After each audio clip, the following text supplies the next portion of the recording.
Welcome to CSIR square. आज हम आगे की मैनेजमेंट की आगे की यूनिट्स पढ़ेंगे। आज का हमारा टॉपिक है डिसीजन मेकिंग। ठीक है, डिसीजन मेकिंग आज हम पूरा खत्म करेंगे उसके टूल्स और टेक्निक्स के साथ। सबसे पहले हम ये समझते हैं कि डिसीजन मेकिंग प्रोसेस होती क्या है। जब भी हम किसी ऐसी स्थिति में पहुंचते हैं कि हम किसी दो चीजों के बीच में निर्णय नहीं ले पाते, तब ये प्रोसेस अप्लाई होती है। ठीक है, सबसे पहले डेफिनेशन समझते हैं। Decision making is the process of selecting the best course of action out of available alternatives। मतलब आपके पास हर चीज के लिए ऑप्शंस अवेलेबल होते हैं। ठीक है, हर चीज के लिए ऑल्टरनेट अवेलेबल होते हैं। जब आप उन ऑल्टरनेट्स में से, उन ऑप्शंस में से कुछ एक चीज को सिलेक्ट करते हो, तो वो क्या कहलाता है कि आपने किसी चीज के लिए क्या ले लिया है, डिसीजन ले लिया है। ठीक है, सपोज जैसे जब आपने डिसाइड किया होगा कि आप नेट के लिए अप्लाई करोगे या फिर JRF के लिए अप्लाई करोगे, तब आपने आपके दिमाग में दो तीन कोचिंग क्लासेस आई होगी। ठीक है, या फिर अगर आप यूट्यूब पे भी लेक्चर्स देखते हो, तो दो तीन चैनल्स होंगे जो आपने फॉलो करके रखे होंगे। आप स्टार्टिंग में क्या करते हो, दो तीन लेक्चर्स देखते हो हर किसी चैनल पे जाके, या फिर डेमो लेते हो अगर क्लास की बात करें तो, और फिर उसमें से जो आपको सबसे, जिसका एक्सपीरियंस आपको सबसे बेस्ट लगता है, जिसकी टीचिंग स्टाइल आपको बेस्ट लगती है, जहां आपको सबसे अच्छा समझ में आता है, वो क्या करते हो, आप डिसाइड करते हो। ये किसका एग्जाम्पल है, ये डिसीजन मेकिंग का। अब देखते हैं इसके की फीचर्स क्या होते हैं। सबसे पहला क्या होता है, गोल ओरिएंटेड। आप किसी भी चीज का डिसीजन लेते हो तो दिमाग में आपके क्या होता है कि आपको किसी एक निर्णय पे पहुंचना है। जब हम छोटे, देखो डिसीजन प्रोसेस कब से स्टार्ट हो जाती है, जब हम बिल्कुल छोटे होते हैं ना, तब से। आप किसी बच्चे को पूछोगे कि आपको चॉकलेट खाना है या आइसक्रीम खाना है, तो उस टाइम पे भी वो डिसीजन लेता है कि उसको क्या पसंद है। अगर उसको आइसक्रीम पसंद होगी तो वो बोलेगा आइसक्रीम खाना है, चॉकलेट पसंद होगी तो बोलेगा चॉकलेट खाना है। तो ये क्या कर रहा है, वो एक तरह से डिसीजन लेना ही सीख रहा है। ठीक है, उसके बाद जब स्कूल, जैसे जैसे आगे स्कूल में जाता है, तो हम लोग स्टार्ट करते हैं उसको सिखाना कि आप आपकी पसंद की चीजें लो। तो जब स्कूल बैग पसंद करना हो तब भी वो डिसीजन लेता है। वैसे ही जैसे जैसे हम बड़े होते जाते हैं, अब हम यहाँ कॉर्पोरेट की बात कर रहे हैं। आप कॉर्पोरेट में क्या होता है, बहुत सारी डील्स आती है, तो कंपनी क्या देखती है कि कौन सी डील में ज्यादा फायदा है। जब प्रोडक्शन करती है तो कंपनी अलग अलग यूनिट्स बना बना के देखती है, और जिस यूनिट में आपको कॉस्ट कम लग रही होगी, टाइम कम लग रहा होगा और प्रॉफिट ज्यादा मिल रहा होगा, उस यूनिट को क्या करती है, कंटिन्यू करती है। और ये सब क्यों करती है, गोल ओरिएंटेड होती है। गोल किस चीज का होता है, सबसे पहली चीज, प्रॉफिट ज्यादा से ज्यादा होना चाहिए, सेल ज्यादा से ज्यादा होनी चाहिए, कस्टमर रिलेशनशिप अच्छा बनना चाहिए। ठीक है, क्योंकि कस्टमर के साथ जितना अच्छा रिलेशनशिप होगा, उतनी ज्यादा क्या होगी, सेल होगी। नेक्स्ट सेकंड पॉइंट क्या है, इन्वॉल्व्स चॉइस अमंग ऑल्टरनेटिव्स। ठीक है, ये अपन ने अभी ऊपर भी पढ़ा कि आपके पास डिसीजन मेकिंग में क्या होता है, ऑप्शन होता है कि आपके पास एक से ज्यादा ऑल्टरनेटिव्स अवेलेबल होते हैं, और आप उनमें से एक चॉइस, एक चीज को क्या कर सकते हो, सिलेक्ट कर सकते हो। फिर थर्ड क्या है, बेस्ड ऑन रैशनल थिंकिंग और जजमेंट। रैशनल थिंकिंग मतलब समझदारी से, सूझबूझ से।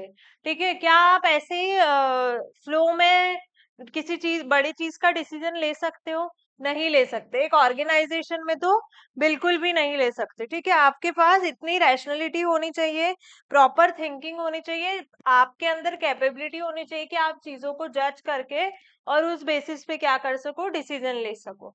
ठीक है, फिर उसके बाद फोर्थ क्या है, कैन बी इंडिविजुअल और ग्रुप बेस्ड। कभी कभी ऐसा होता है कि पर्सनल लाइफ में या फिर किसी ऑर्गेनाइजेशन में डिसीजन इंडिविजुअल भी होते हैं। जैसे किसी एक पर्टिकुलर एम्प्लॉय को ऑप्शन दिया गया कि आपको पैकिंग डिपार्टमेंट में रहना है या प्रोडक्शन डिपार्टमेंट में रहना है।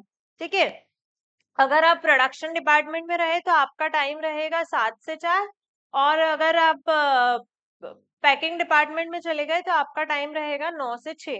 अब यहाँ पे उसके पास दो अल्टरनेटिव्स हैं। यहाँ पे क्या ग्रुप डिसीजन लिया जाएगा, नहीं, यहाँ पे उस पर्टिकुलर एम्प्लॉय का अकेले का डिसीजन होगा कि उसको क्या करना है, उसको कौन से डिपार्टमेंट में जाना है, तो वो क्या कहलाएगा, इंडिविजुअल डिसीजन। ठीक है, ग्रुप डिसीजन क्या होता है, अगर सेल नहीं हो रही है, ठीक है, सेल कम हो रही है, तो एम्प्लॉयज मिलके या फिर जो भी टॉप लेवल अथॉरिटीज होती है वो मिलके क्या करती है, डिसीजन लेती है सेल इंक्रीज करने के लिए, या फिर कोई नया प्रोडक्ट लॉन्च करना है, कुछ भी करना है, तो ये डिसीजन किसी एक व्यक्ति का होता है, नहीं, ऑर्गेनाइजेशन में जितने भी लोग होते हैं, जितने भी ग्रुप होते हैं, वो मिलके डिसीजन लेते हैं, जितनी भी हायर अथॉरिटी होती है। इवन किसी एक एम्प्लॉय को, नए एम्प्लॉय को अपॉइंट करना है, तब भी क्या किसी एक का डिसीजन होता है? नहीं, बहुत सारे लोग मिलके और फिर डिसीजन लेते हैं। मतलब अलग अलग राउंड्स होते हैं, इंटरव्यू होता है, पीआई होता है, ठीक है, बहुत सारी चीजें होती है। तो उसके बेसिस पे क्या होता है, डिसीजन लिया जाता है। और फिफ्थ क्या है, present in all levels of management. मतलब मैनेजमेंट के हर लेवल पे क्या होता है, डिसीजन मेकिंग प्रोसेस इन्वॉल्व होती है। क्या ऐसा रहेगा क्या कि लोअर लेवल पे नहीं होगी? वहां पे भी डिसीजन लेना पड़ेगा, जो लोअर लेवल के एम्प्लॉयज है, मिडिल लेवल पे भी लेना पड़ेगा और टॉप लेवल पे भी लेना पड़ेगा। एक बार फिर से देखते हैं की फंक्शंस। पहला क्या है, गोल ओरिएंटेड, इसमें गोल इन्वॉल्व होता है, इन्वॉल्व चॉइस अमंग ऑल्टरनेटिव्स, आपको दो ऑल्टरनेटिव्स के बीच में एक को सिलेक्ट करना होता है। फिर तीसरा क्या है, बेस्ड ऑन रैशनल थिंकिंग और judgement. It is based on rational thinking, मतलब आपको जब भी डिसीजन लेना हो तब आपको समझदारी से काम लेना पड़ेगा, ठीक है। कैन बी इंडिविजुअल और ग्रुप बेस्ड, या तो वो इंडिविजुअल हो सकता है या फिर ग्रुप बेस्ड हो सकता है। और पांचवा क्या है, present in all levels of management, मतलब मैनेजमेंट के हर लेवल पे ये क्या होता है, इन्वॉल्व होता है, ठीक है। नेक्स्ट देखते हैं। नेक्स्ट क्या दिया हुआ है, प्रोसेस ऑफ डिसीजन मेकिंग। अब हम ये देखेंगे कि किस बेसिस पे डिसीजन लिया जाता है, उसकी प्रोसेस क्या होती है, ठीक है। पहला क्या लिखा हुआ है, identification of problems. Identification of problem मतलब recognizing the issue that requires a decision, मतलब इशू पता करना कि आपको किस चीज के लिए डिसीजन लेना पड़ रहा है, क्यों आप यहाँ इस स्टेज पे आए हो, क्यों ये प्रोसेस हो रही है। तो सबसे पहले आप क्या करोगे, रिकॉग्नाइज करोगे वो इशू जिसकी वजह से प्रॉब्लम हो रही है। और फिर जैसे सेल्स बढ़ गिर रही है, सेल्स डिक्लाइन हो रही है, तो सेल्स क्यों डिक्लाइन हो रही है, तो ये क्या करा आपने, प्रॉब्लम का पता किया। दूसरा क्या, राइजिंग ऑफ कॉस्ट, मतलब कॉस्ट बढ़ रही है, मतलब आपको प्रॉफिट का मार्जिन क्या हो जाएगा, कम हो जाएगा। फॉर एग्जाम्पल, पहले किसी यूनिट को बनाने में कॉस्ट लगती थी 525 रुपए, बट अब कॉस्ट लग रही है 600 रुपए। तो ये जो 75 रुपीज का डिफरेंस आ रहा है, आपको ये पता करना है कि ये डिफरेंस क्यों आ रहा है। तो मतलब आप ये क्या कर रहे हो, आइडेंटिफिकेशन ऑफ प्रॉब्लम, ठीक है। नेक्स्ट स्टेज क्या है, डायग्नोसिस एंड एनालिसिस। एक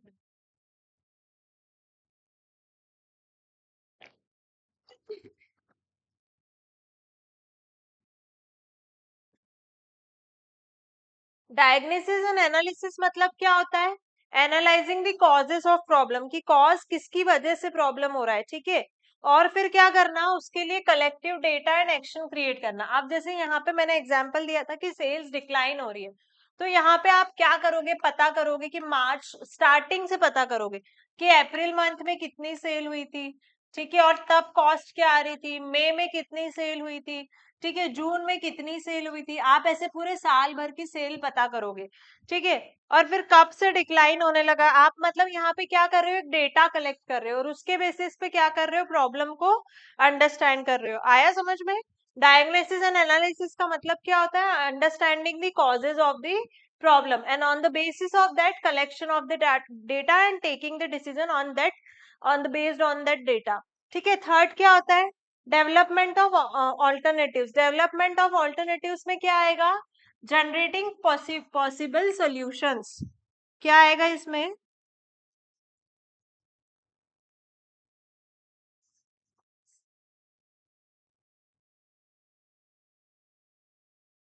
जनरेटिंग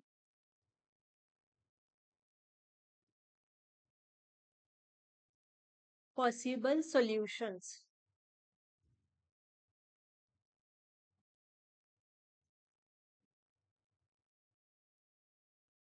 ठीक है। ये किस में आ गया, डेवलपमेंट ऑफ ऑल्टरनेटिव्स में। मतलब आप क्या कर रहे हो, जो सॉल्यूशंस है उनका पता लगा रहे हो, ठीक है। जैसे आप क्या कर सकते हो, अगर सेल्स बढ़ रही है तो इसमें सॉल्यूशन क्या है, आप मार्केटिंग को क्या कर दो, इंक्रीज कर दो, ठीक है। प्राइस को क्या कर दो, इम्प्रूव, प्राइस को बढ़ा दो, हायर द प्राइस, ठीक है। और क्या कर सकते हो, इंक्रीज द प्रोडक्ट क्वालिटी। क्या क्या कर सकते हैं हम लोग, इंक्रीज मार्केटिंग, ठीक है, रिड्यूस प्राइजेस,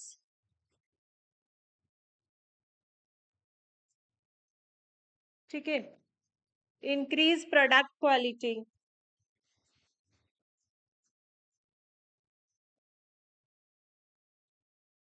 ये सारा इसका सोल्यूशन हो सकता है।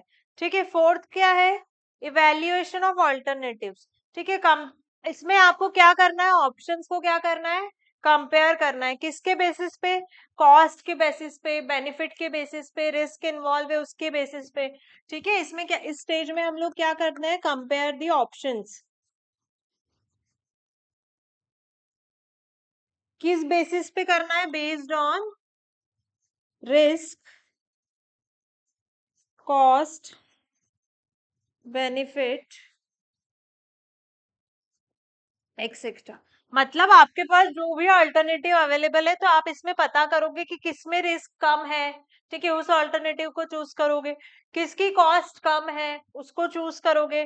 किसमें आपको बेनिफिट ज्यादा मिल रहा है, ठीक है, उसके बेसिस पे आप लोग क्या लोगे, डिसीजन लोगे। फिफ्थ क्या है, सिलेक्शन ऑफ बेस्ट ऑल्टरनेटिव। इसमें आप क्या करते हो, जो भी आपके पास मोस्ट सुटेबल ऑप्शन होता है उसको आप क्या करते हो, चूज करते हो। आया समझ में। सिक्स्थ क्या है, इम्प्लीमेंटेशन। इम्प्लीमेंटेशन मतलब putting the decision into action. क्या मतलब होता है इम्प्लीमेंटेशन का, putting the decision into action.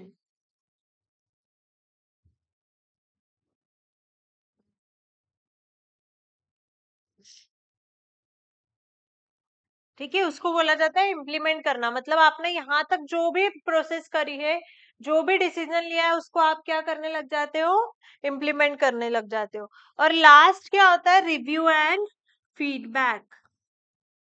ठीक है, आपने जो भी किया, चेंज किया, उसके बाद आपकी सेल्स बढ़ी कि नहीं। अब आपने यहाँ से लेके ये प्रोसेस क्यों करी, सेल्स को इंक्रीज करने के लिए, ठीक है, कंज्यूमर को अट्रैक्ट करने के लिए। तो यहाँ पे लास्ट स्टेज में आपको क्या बोला जाता है कि आपको उस चीज का रिव्यू देना होता है और फीडबैक देना होता है। ठीक है, या फिर फीडबैक लेना होता है कस्टमर से कि हमने कॉस्ट कम करी और प्रोडक्ट क्वालिटी चेंज करी है, तो क्या आपको उसके बाद आप प्रोडक्ट से सेटिस्फाइड हो या नहीं हो। अगर कस्टमर सेटिस्फाइड है तो फिर आप उसी डायरेक्शन में क्या करते हो, कंटिन्यू करते हो। आया समझ में। एक बार अपन पूरी स्टेप देख लेते हैं, किसी को फोटो लेना है इसकी तो फोटो भी ले सकते। ठीक है, पहला क्या होता है, आइडेंटिफिकेशन ऑफ प्रॉब्लम। सबसे पहले आप क्या करते हो, प्रॉब्लम का पता लगाते हो कि कहाँ पे प्रॉब्लम आ रही है, क्या दिक्कत आ रही है। जैसे अपन ने यहाँ पे क्या एग्जाम्पल लिया था कि सेल्स कम हो रही है। फिर उसके बाद आप क्या करते हो, डायग्नोसिस एंड एनालिसिस, प्रॉब्लम के सोल्यूशन पे बात करते हो। ठीक है, थर्ड में क्या बोला आपने, development of alternatives. Development of alternatives में क्या करते हो, जो भी सोल्यूशन निकल सकता है वो निकालते हो। जैसे मार्केट इंक्रीज, मार्केट एडवर्टीजमेंट बढ़ा देते हो, मार्केटिंग बढ़ा देते हो, इंक्रीज मार्केटिंग आएगा यहाँ। ठीक है, प्राइस को कम कर देना और प्रोडक्ट क्वालिटी को बढ़ा देना। ठीक है, फिर नेक्स्ट फिफ्थ क्या है, फोर्थ क्या है, इवेल्युएशन ऑफ ऑल्टरनेटिव। अब आपने ऑल्टरनेटिव तो क्रिएट कर लिया, अब आपको नेक्स्ट स्टेज में क्या करना पड़ेगा, इसको इवेल्युएट करना पड़ेगा कि क्या ये ऑल्टरनेटिव में रिस्क कम है कि नहीं, कॉस्ट कम लग रही है कि नहीं। कॉस्ट कम लगेगी तभी हम प्रॉफिट मार्जिन ज्यादा रख पाएंगे, बेनिफिट ज्यादा मिल रहा है कि नहीं। ठीक है, फिर फिफ्थ क्या है, सिलेक्शन ऑफ बेस्ट ऑल्टरनेटिव। इनमें से जो बेस्ट आपने इवेल्युएट कर लिया, आपको जो बेस्ट ऑल्टरनेटिव लगा उसको आप क्या कर लेते हो, सिलेक्ट कर लेते हो। सिक्स का मतलब क्या है, सिक्स में क्या है, इम्प्लीमेंटेशन। इम्प्लीमेंटेशन मतलब putting the decision into action. मतलब जो भी आपने डिसीजन लिया है उस पे एक्शन लेना। आपने यहाँ तक फाइनल कर लिया कि अच्छा प्रोडक्ट इस तरीके से बनाना है, तो उस प्रोडक्ट को बनाने पे काम करना है। और फिर उसके बाद जब बन जाए तो लास्ट में क्या देना है आपको, रिव्यू एंड फीडबैक। आया समझ में। ठीक है, नेक्स्ट टॉपिक है टेक्निक्स ऑफ डिसीजन मेकिंग। ठीक है, यहाँ पे टेक्निक्स मतलब कितने तरीकों से डिसीजन लिया जा सकता है, क्या तकनीक होती है जिसके बेसिस पे आप क्या कर सकते हो, डिसीजन ले सकते हो। तो यहाँ पे दो टेक्निक होती है, पहली होती है क्वांटिटेटिव टेक्निक, दूसरी होती है क्वालिटेटिव। क्वांटिटेटिव को क्या बोला जाता है, साइंटिफिक मेथड बोला जाता है। क्या बोला जाता है, साइंटिफिक मेथड। और क्वालिटेटिव को क्या बोला जाता है, जजमेंट बेस्ड। मतलब इसको आप जजमेंट के बेसिस पे इस टेक्निक को अप्लाई करते हो। एक एक टेक्निक पढ़ेंगे, पहले क्वांटिटेटिव पढ़ते हैं फिर क्वालिटेटिव पढ़ेंगे। ठीक है, क्वांटिटेटिव टेक्निक में पहला क्या है, लीनियर प्रोग्रामिंग। लीनियर प्रोग्रामिंग किस लिए होती है, प्रॉफिट को मैक्सिमाइज करने के लिए, प्रॉफिट को मैक्सिमाइज करने के लिए और कॉस्ट को मिनिमाइज करने के लिए क्या होता है, लीनियर प्रोग्रामिंग का मतलब इसमें आप क्या करते हो, कॉस्ट कम कर देते हो। अगर आप किसी भी चीज की कॉस्ट कम कर दोगे तो उसका प्रॉफिट क्या हो जाएगा, ऑटोमेटिकली बढ़ जाएगा। ठीक है, अब इसमें मतलब कैसे करोगे आप, रिसोर्सेज को चेंज करके कैसे प्रॉफिट को मैक्सिमाइज करोगे, क्या करोगे आप, रिसोर्सेज में चेंज लाओगे। जैसे ही आप रिसोर्सेज में चेंज लाओगे वैसे ही क्या हो जाएगा, आपकी कॉस्ट कम लगने लगेगी और प्रॉफिट मैक्सिमाइज हो जाएगा। सेकेंड टेक्निक क्या है, डिसीजन ट्री एनालिसिस। ठीक है, क्या लिखा है ये, decision tree analysis. Decision tree analysis क्या होता है, ग्राफिकल रिप्रेजेंटेशन होता है किस चीज का, डिसीजंस का और आउटकम्स का। ठीक है, इसको ग्राफ के थ्रू दिखाते हैं कि अगर आपने ये डिसीजन लिया तो ये आउटकम आएगा, अगर आपने ये डिसीजन लिया तो ये आउटकम आएगा। ये कब होता है, ये अंडर अनसर्टेनिटी यूज कर सकते हो। जैसे आप ग्राफ बना रहे हो तो आप एक तरह से इमेजिन ही कर रहे हो ना कि हाँ अच्छा हमने ये डिसीजन लिया तो ये आउटकम आ सकता है, तो ये आएगा ही, ऐसा निश्चित है क्या कि यही आउटकम आएगा, नहीं, कुछ भी निश्चित नहीं है, कुछ भी सर्टेन नहीं है। तो अगर कोई चीज सर्टेन होगी कि यही आउटकम आना है तब ये टेक्निक काम नहीं आएगी। ठीक है, कौन सी टेक्निक है ये, डिसीजन ट्री एनालिसिस। ठीक है, थर्ड देखते हैं, थर्ड क्या है, प्रोबेबिलिटी थ्योरी। प्रोबेबिलिटी थ्योरी मतलब क्या होता है, ये किस में हेल्प करती है, helps in predicting future outcomes. Probability का मतलब ही होता है जिसमें आप क्या करते हो, फ्यूचर का एनालिसिस करते हो, पता करते हो कि कौन सी चीज फ्यूचर में हो सकती है। तो जब भी आपको ये पता करना है कि फ्यूचर में ये चीज होगी कि नहीं, सपोज आप कोई नया प्रोडक्ट ला रहे हो, उसकी कॉस्ट ज्यादा है, प्राइस ज्यादा है, बस बट उसके बेनिफिट भी ज्यादा रहेंगे। ठीक है, तो अब आपको पता करना है ये प्रोडक्ट चलेगा कि नहीं चलेगा, तो आप उसका एनालिसिस किसके बेसिस पे करोगे, प्रोबेबिलिटी थ्योरी के बेसिस पे। फोर्थ क्या होता है, cost benefit analysis. Cost benefit में आप क्या करते हो, एक्सपेक्टेड कॉस्ट को कंपेयर करते हो बेनिफिट के साथ। Expected cost is compared with benefits. ठीक है, क्या आपको, आप ये एनालिसिस करते हो कि जो कॉस्ट आ रही है क्या वो वर्दी है इतने बेनिफिट्स के लिए या नहीं है। ठीक है, और लास्ट क्या होता है, गेम थ्योरी। गेम थ्योरी में क्या करते हो आप, जब भी कोई कॉम्पिटिटिव सिचुएशन होती है उस केस में आप लोग क्या करते हो, इस मेथड का यूज करते हो या फिर इस स्ट्रेटेजी का यूज करते हो। इसमें एग्जाम्पल क्या हो सकता है, pricing strategies. Example, pricing strategies. ठीक है, लिख लिया आपने ये, ठीक है। एक बार फिर से अपन लोग क्वांटिटेटिव टेक्निक समझ लेते हैं। पहला क्या होता है, लीनियर प्रोग्रामिंग। लीनियर प्रोग्रामिंग किस लिए यूज होती है, प्रॉफिट को क्या करने के लिए, मैक्सिमाइज करने के लिए और कॉस्ट को मिनिमाइज करने के लिए। सेकंड क्या होता है, decision tree analysis. Decision tree analysis क्या होता है, ग्राफिकल रिप्रेजेंटेशन होता है डिसीजन और आउटकम का, और ये कब, सिर्फ कब अप्लाई हो सकता है ये, जब चीजें क्या हो, अनसर्टेन हो।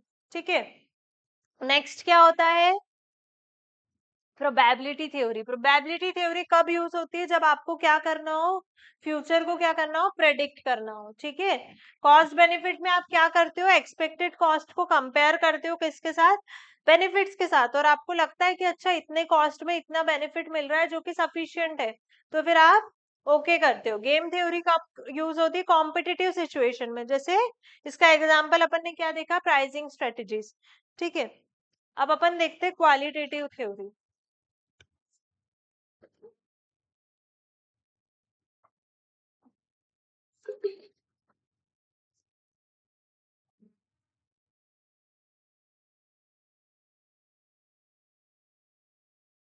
ठीक है, क्वालिटेटिव थ्योरी किस पे बेस्ड होती है, जजमेंट पे बेस्ड होती है। ठीक है, इसमें आप जज करते हो। पहला क्या है इसमें, ब्रेनस्टॉर्मिंग। ब्रेनस्टॉर्मिंग इसके इसके बेसिस पे लास्ट अटेम्प्ट में क्वेश्चन भी आए थे। ठीक है, दिसंबर अटेम्प्ट में, दिसंबर 2025 में, तो इसको अच्छे से करके जाना। ब्रेनस्टॉर्मिंग में आप क्या करते हो, group discussion to generate ideas. मतलब लोगों के दिमाग के अंदर जाके आप पता करते हो कि इस सिचुएशन में उनके दिमाग में क्या स्थिति चल सकती है। ठीक है, ये क्यों करते हो, ताकि आपके पास और नए नए क्रिएटिव आइडियाज आ सके, इसलिए क्या की जाती है, ब्रेनस्टॉर्मिंग की जाती है। ठीक है, ये क्या करती है, क्रिएटिविटी को इनकरेज करती है।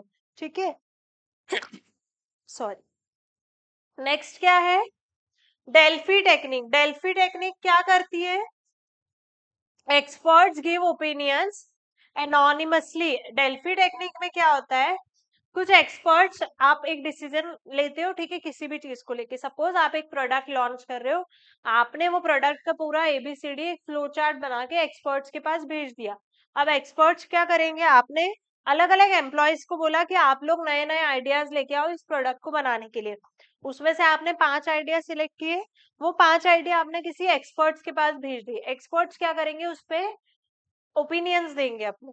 अब आप वापस एम्प्लॉयज के पास आओगे, उनको बताओगे सक्सेस हुआ है आइडिया तो भी और फेल हुआ है तो भी, कि एक्सपर्ट्स ने ये ओपिनियन दिए, बट आप क्या करते हो, एक्सपर्ट्स के नाम नहीं डिस्क्लोज करते हो। ठीक है, फिर और सेकंड क्या होता है, डेल्फी टेक्निक में ये क्या करती है, बायसनेस को ये रिड्यूस करती है। क्यों एक्सपर्ट्स के नाम नहीं वो होते हैं, रिवील होते हैं, क्योंकि क्या होता है कि उसकी वजह से कोई, या दोनों चीजें, कि एक्सपर्ट भी बायस नहीं होना चाहिए, अगर कोई एम्प्लॉय उसकी पहचान का है तो वो उसके प्रति भी पक्षपात नहीं करना चाहिए उसने, ऑल्सो एम्प्लॉय को भी ये पता नहीं होना चाहिए कि अच्छा इस एक्सपर्ट ने मेरे इस पे नेगेटिव ओपिनियन दिया है, अब मैं अच्छे से काम ही नहीं करूंगा। ठीक है, क्योंकि एक्सपर्ट लेवल पे जो व्यक्ति बैठता है वो कैसा होता है, टॉप लेवल पे बैठ टॉप लेवल मैनेजमेंट पे बैठा हुआ व्यक्ति होता है। ठीक है, तो ये क्या होती है, डेल्फी टेक्निक होती है। नेक्स्ट कौन सी होती है, nominal group technique. Nominal group technique को क्या बोला जाता है, एनजीटी। ठीक है, ये क्या करते हैं, इसमें हम एक स्ट्रक्चर्ड ग्रुप डिसीजन लेते हैं, मतलब सब लोग साथ मिलके ग्रुप डिसीजन लेते हैं। किसके बेसिस पे लेते होंगे, या तो वोटिंग या रैंकिंग सिस्टम पे। जैसे सपोज मैंने सोचा कि यार क्या मुझे लाइव क्लासेस लेना स्टार्ट कर देना चाहिए, तो मैंने सोचा कि मैं क्या करती हूँ, एक दिन CSIR स्क्वायर के पेज से ऑनलाइन आती हूँ और वोटिंग ले लेती हूँ बच्चों की, कि कितने बच्चे इस चीज को एग्री करते हैं कि मुझे लेक्चर्स अपलोड ना करते हुए डायरेक्ट लाइव क्लासेस लेनी चाहिए। अब क्या कोई एक बच्चा डिसाइड कर रहा है कि मुझे लाइव क्लासेस लेनी चाहिए कि नहीं, नहीं, एक से ज्यादा बच्चे डिसाइड कर रहे हैं, तो मैं क्या कर रही हूँ, ग्रुप में डिसीजन लिया जा रहा है, किसके थ्रू लिया जा रहा है, या तो वोटिंग के थ्रू या रैंकिंग सिस्टम के थ्रू। अब रैंकिंग सिस्टम में कब यूज कर सकती हूँ, मैं इसमें रैंकिंग ले सकती हूँ कि मुझे दिन में एक बार लाइव क्लास लेनी चाहिए या 2 बार लेनी चाहिए, एक बार सुबह या एक बार शाम को। ठीक है, अगर मैं इस टेक्निक का यूज कर रही हूँ, मतलब मैं कौन सी टेक्निक का यूज कर रही हूँ, नॉमिनल ग्रुप टेक्निक। और लास्ट क्या होता है, इंट्यूशन।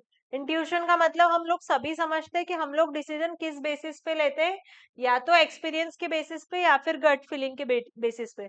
आपने देखा होगा आपकी रियल लाइफ में भी कभी कभी ऐसा बहुत बार होता है कि क्या करते हैं हम लोगों को पहले से ही पता होता है कि ऐसा होगा और वो चीज हो जाती है। ये किस वजह से होती है, इंट्यूशन। और फिर हम लोग बोलते भी है कि मुझे पता था कि ऐसा ही होगा।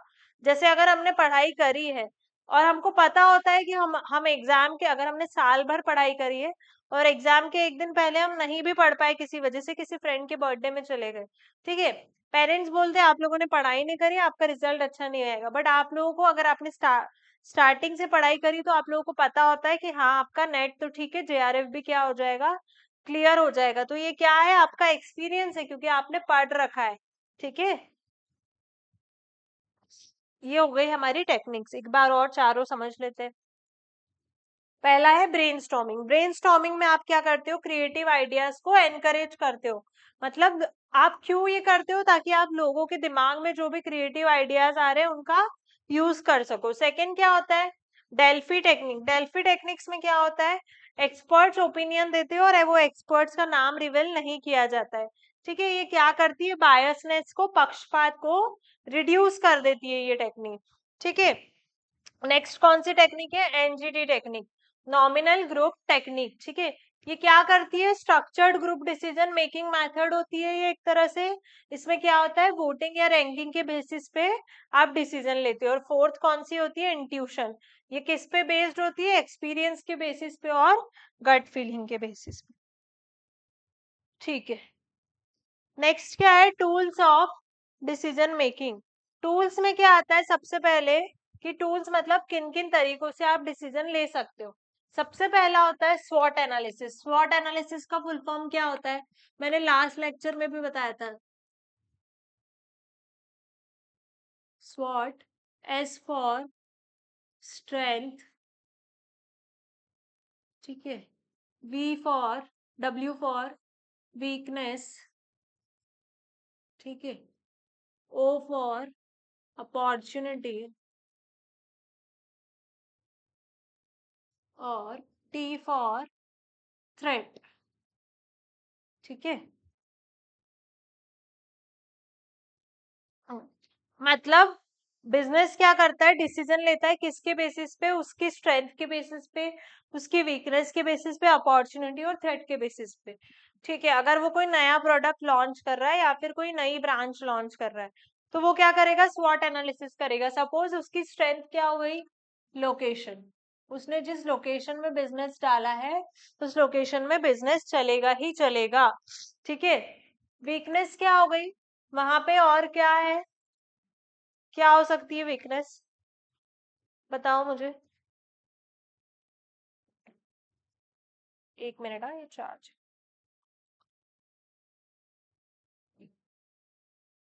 वीकनेस ये हो सकती है कि वहां पे ऑलरेडी दो तीन लोग और वही सेम प्रोडक्ट क्या कर रहे हैं, सेल कर रहे हैं। अपॉर्चुनिटी क्या हो सकती है, सपोज आपने स्टेशनरी आइटम्स का बिजनेस डाला है, तो उस केस में अपॉर्चुनिटी क्या हो जाएगी कि वहां पे बहुत सारे स्कूल्स